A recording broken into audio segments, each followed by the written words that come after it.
Okay, so 4.3 connecting f prime and f double prime with f.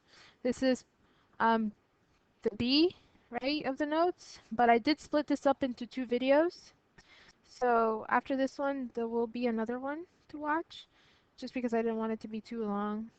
So this is part one. This starts at page 41. Okay, so definition of concavity. Um, so far up to now, we've done the first derivative test. Today we're going to start doing the second derivative test. And we're going to start off with concavity. Concavity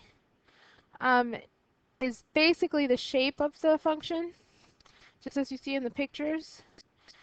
When it looks like a bowl, this one right here, facing up, it's concave up.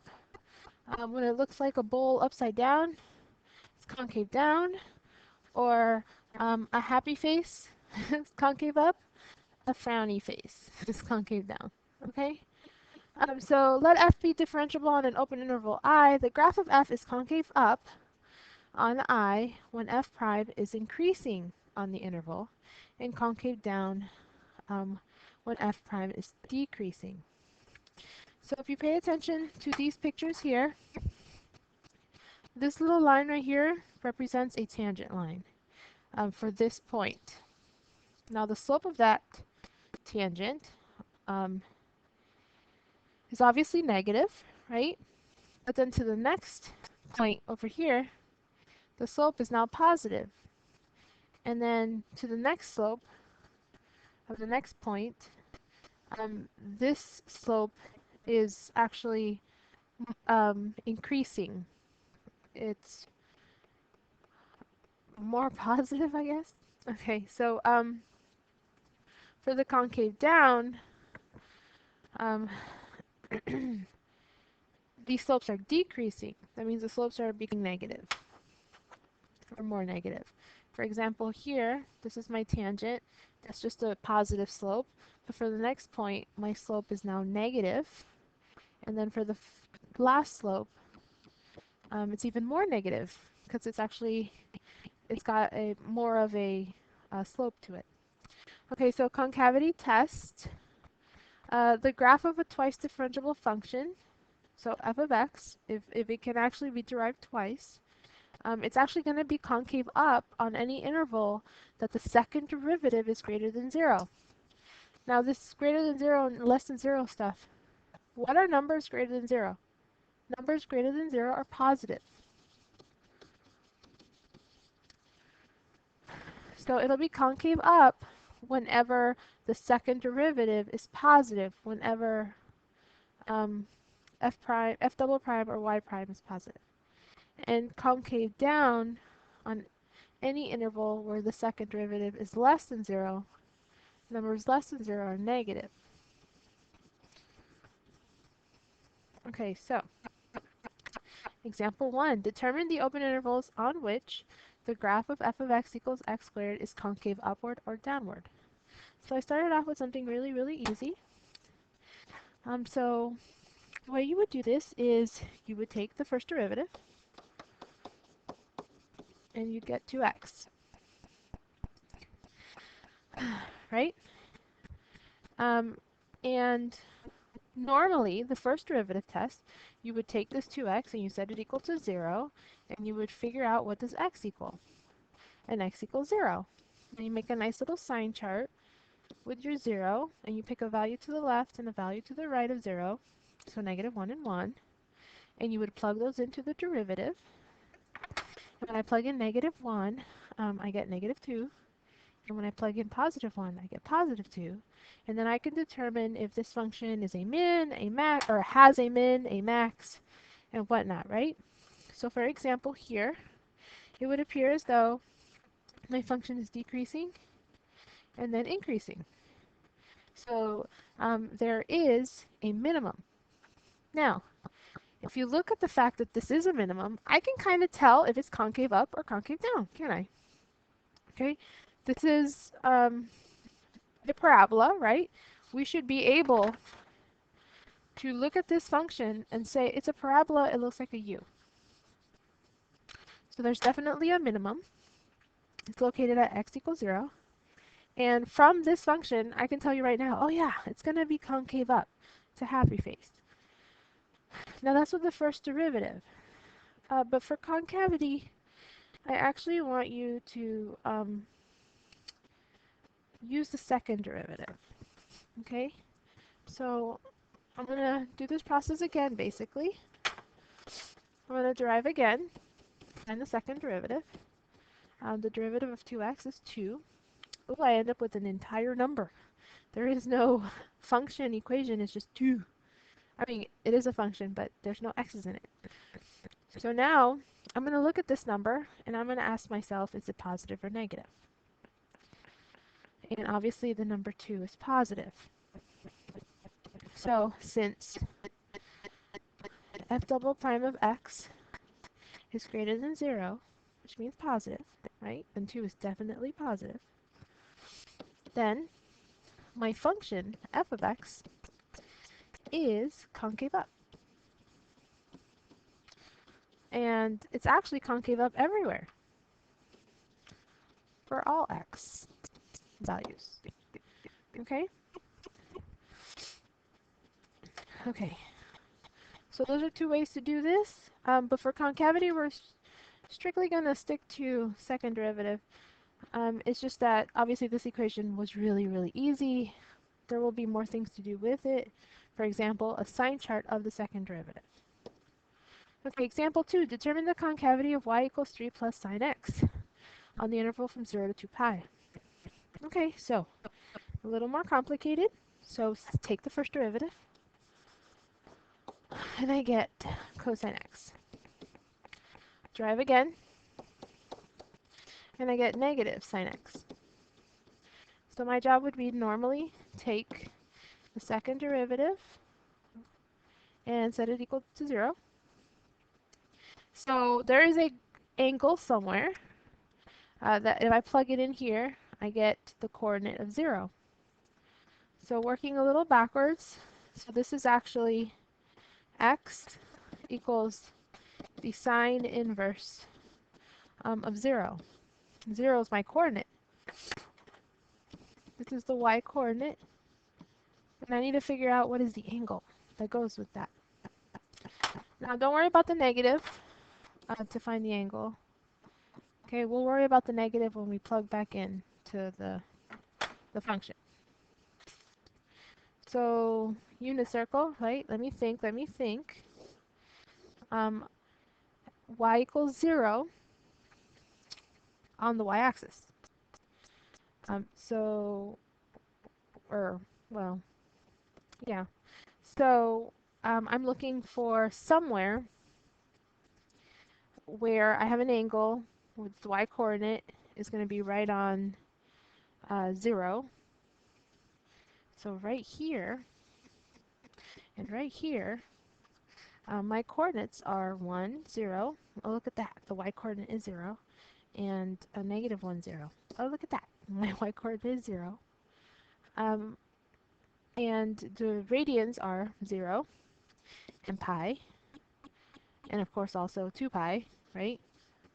And those are the endpoints of my function.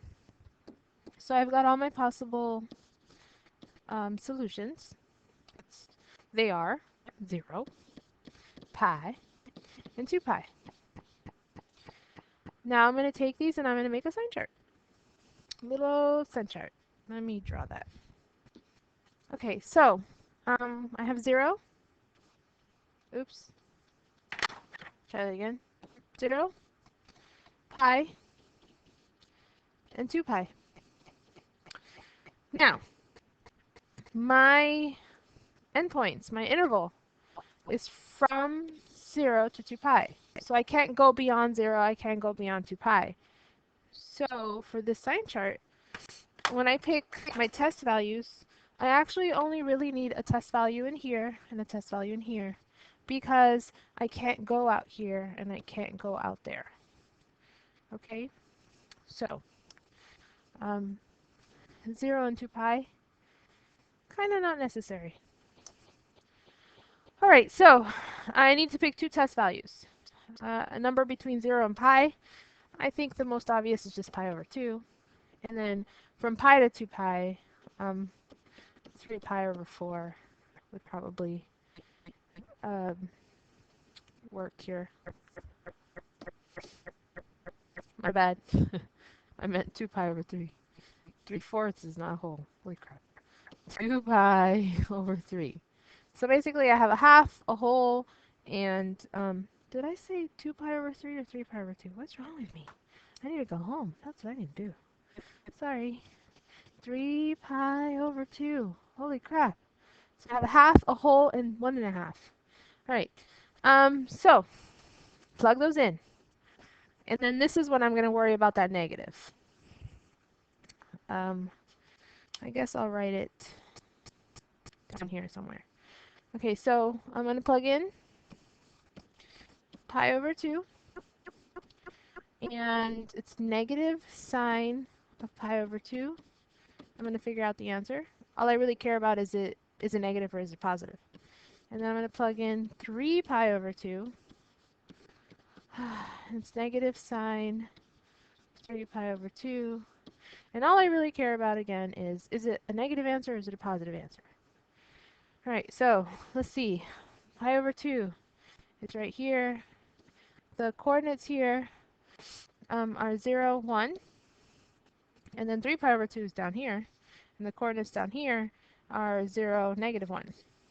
So sine is the y-coordinate. So for pi over 2, the y-coordinate is a positive 1. But because of the negative, it becomes negative 1.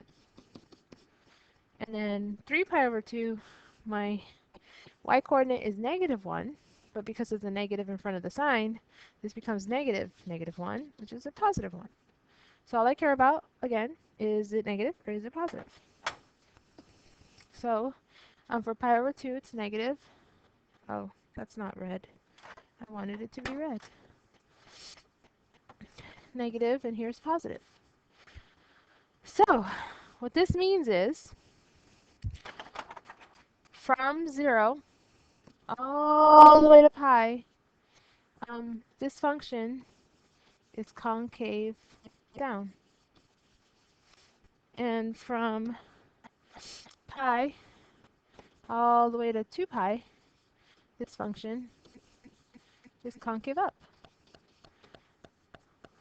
And that's how we use the second derivative test, basically, to help us figure out concavity, even though I haven't talked about the second derivative test just yet.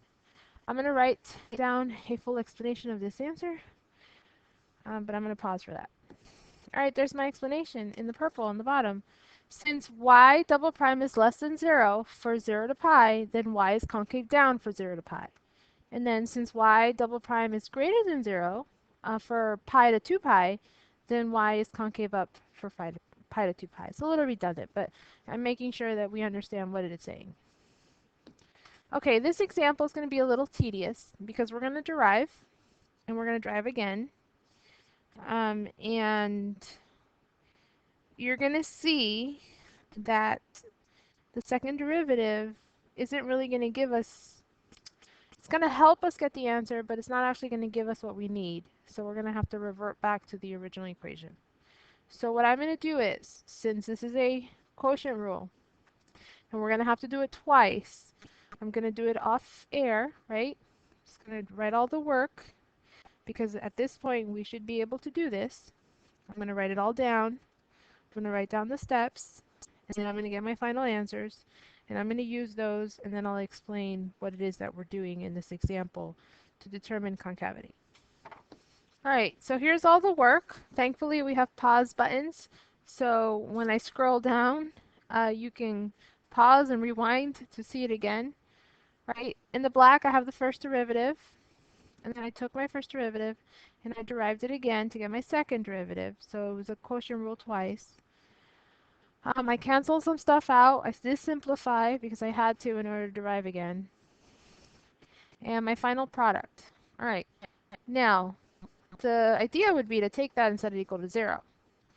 But the thing is, rational functions are really tricky, and you should be looking at the numerator and figuring out, okay, when this equals 0, my derivative, this derivative, obviously, will equal 0, right? Because it's a fraction, and whenever the top is a 0, when the numerator is a 0, the entire fraction is 0. But there is no number in the planet, except for imaginary, or even, well, yeah, maybe, that I can plug in there for the numerator that will make the numerator equal 0. No number. So therefore, that's kind of like a dead end. We are still going to need the second derivative. Don't get me wrong. I'm going to need this function because we're going to plug stuff into it. The thing is, I have to find what to plug in. See, when we do the sign charts, we're finding our critical values for the first or the second derivative, and then we find test values, right? Numbers to each side of the critical values to plug in. I can't find anything to plug in because this needs to equal 0. So what I'm going to do is we're going to revert back to the original equation. And we're going to figure out where this original equation maybe is not differentiable. Remember, critical values are where the derivative equals 0 or the derivative doesn't exist. So if I revert back to the original equation, I can figure out where my derivatives won't exist. So I'm going to scroll down. Okay, so I'm going to look at this function and I'm be like, alrighty, where is this function discontinuous, right? And normally for a rational function, you would take the denominator and be all like, okay, if I set this equal to 0, what is x going to be? And I get x is plus or minus 2. That means if I were to plug in a negative 2 or a positive 2, my fraction would be a 0 on the bottom. So it would be undefined. Okay, so since that happens, that means, oh snap, I have a vertical asymptote at plus and minus 2. So vertical asymptotes, right, are locations where I can't derive. So I'm going to use those numbers, plus and minus 2. I'm going to use them basically to create my sign chart for my second derivative. All right, I wrote down the answer. F of x is concave up for negative infinity to negative 2 and 2 to infinity. And it's concave down for negative 2 to 2. And those are the intervals on which the graph is concave up or downward. Okay, second derivative test, finally. Here's the, I guess, definition. Let f be a function such that f prime of c equals 0, and the second derivative of f exists on any open interval containing c. All right, so 1. If f double prime of c is greater than 0, then f has a relative minimum at that point c. So greater than 0 for the second derivative really means that it's positive and means that it's concave up. Now, if you draw something concave up, looks like a happy face, right? Well, of course, that also looks like, oh yeah, it looks like a minimum. 2. If f double prime of c is less than 0, which means negative, then f has a relative maximum at the point c. And if you look at that, negative for the second derivative means concave down. And concave down looks like an unhappy frowny face. And this shape lends itself to be a maximum, right? Okay, then it says if f double prime of c equals 0, so there is no positive or negative, then the test fails, and it will fail sometimes. That is, f may have a relative maximum, a relative minimum, or neither. In such cases, you can revert back to using the first derivative test. Like I said, I like using the first derivative test to figure out mins and maxes. And the second derivative test, I like to use that specifically for concavity and something else that you'll learn next, finding points of inflection. You can use the second derivative to find the relative maxes and mins, but you can do that with the first derivative.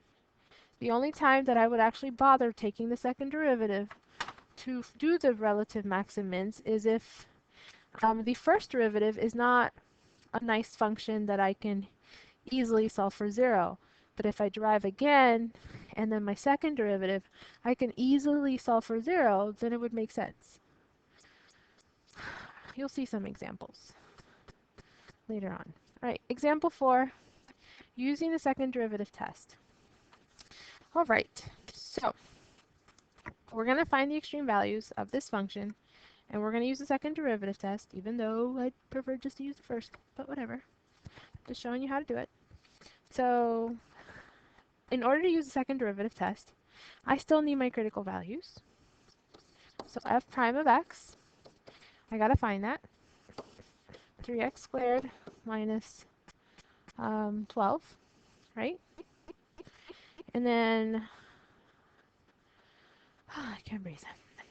I'm going to solve this for 0, or set it equal to 0 and solve for x. So I'm sure I can breeze through this, right? So there are my critical values, right? And now that I have my critical values, normally I would just use the sign chart using the first derivative test, but I'm not going to. I'm going to go ahead and derive again. So the second derivative is 6x, and that's it. All right, so using these two, I'm going to plug them into my second derivative. So f double prime of negative 2 is 6 times negative 2, which is negative 12. F double prime of positive 2, 6 times positive 2, which is positive 12. Now notice, for f double prime of negative 2, I get a negative answer. That means here, this is less than 0. If it's less than 0, it's going to be concave down, and when it's concave down, it looks like this, and that's a maximum. For f prime, or f double prime of 2, I get a positive 12. That means my second derivative is greater than 0. And when it's greater than 0, that means it's a happy face, and the shape lends itself to be a minimum. So, basically, oops, that's a big F. F of x has a relative maximum at. Right, so again, the max is when I plug in negative 2. So at negative 2, then plug in negative 2 into the original function to get a y, and we get 11. And then, and a relative minimum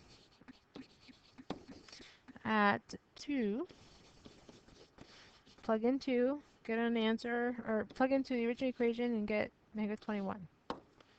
And there you go. That's how I use the second derivative test to tell me where the relative mins or maxes are. Even though I could have just done a sign chart with the first derivative. Okay. Last for this video. After this, the next page will be on separate video. So stay tuned. It could be today, it could be tomorrow. Points of inflection. If the graph of f has a tangent line at the point C, f of c, and the concavity of f changes from upward to downward, or downward to upward, doesn't have to specifically change from up to down, it could be down to up. The point is that the concavity changed at that point, then that point is called a point of inflection. Also, if c, f of c is a point of inflection of the graph of f, then at that point c, the second derivative either equals 0 or it does not exist. Okay? And usually equaling 0 is what we do, right? But it may not exist at that point. Kind of like one of the problems we did already today. Okay, example 5, determine the points of inflection and discuss the concavity of the graph. So, this is using the second derivative test. I'm going to use a sign chart of the second derivative this time. So I have to derive. So I'm going to derive one time for x cubed minus 12x squared. And then I derive again. 12x squared minus 24x. I take my second derivative and I set it equal to 0, just like we do for the first derivative test. And I try to figure out what x equals. These numbers have a common or greatest common factor of 12x. So I'm going to pull that out and I'm going to be left with x minus 2. And according to the zero product property, something times something equals 0. One of these must equal 0, so we just make both of them equal 0. So x is either 0 or x is positive 2. So those are my critical values for my sign chart for my second derivative. So now I'm going to do the whole sign chart thing. So now I'm going to use these values. Oh, oopsie, hold on. Alright, so 0. I like 0. 0 is my friend. Gosh darn it. And 2. And then I need two numbers. Or 3, sorry. On either side of these numbers, my critical values here. And so it's going to be negative 1, 1, and 3. Right? Please don't pick numbers like 15. Like, why would you do that to yourself? And don't purposely pick fractions if you actually can pick a whole number. All right, so I plug those in to my second derivative because this is a sign chart of my second derivative. I hope that makes sense. Yes, I realized back here. Is this the one? Yes, I realized that I took these critical values from my first derivative and I plugged them into my second derivative. This is how you use the second derivative to find extreme values, which is the one I don't like using anyway. But here, I'm not finding extreme values, I'm finding points of inflection, and I'm going to discuss the concavity. So my sign chart is for the second derivative, and I'm going to use my values. I'm going to plug them in, or my test values, and I'm going to plug them into my second derivative. Alrighty then. So, plug in the negative 1, plug in the positive 1, plug in the 3. Alright, I already did the math. For the first one, I get positive 36. Then I get negative 12. Then I get positive 36. So, for this interval here, big ol' fat plus. For the middle interval, big fat minus. And for the last interval, big fat plus. So, concavity. For this interval, concave up. For this interval, concave down. And for the last interval, concave up again. And then a point of inflection is a point where the concavity changes. Now, at 0, right here, my concavity changed from plus to minus. Concave up to concave down. So 0 is a point of inflection. Now I test out 2. At 2, my concavity changed from minus to plus, or concave down to concave up. So 2 is also going to be a point of inflection. So they're both points of inflection. And now I'm going to write down my answer. All right, here are my answers. F of x is concave up for negative infinity to 0 and 2 to positive infinity. And then f of x is concave down between 0 and 2, so for 0 and 2. And then f of x has points of inflection at 0, 0, and 2, 16. And I got my 0, 0. Well, I got my 0 because that's my critical value. But I got my other 0 by plugging in my 0 to the original equation. I got 16 by plugging in the 2 to the original equation, right? That should be a no-brainer at this point. Now, these are good explanations, but we will get better at them because you have to be a little more specific. And this is it for part 1. Stay tuned for part 2, and that'll be the other sheet because I realize these are a little long. I'm so sorry.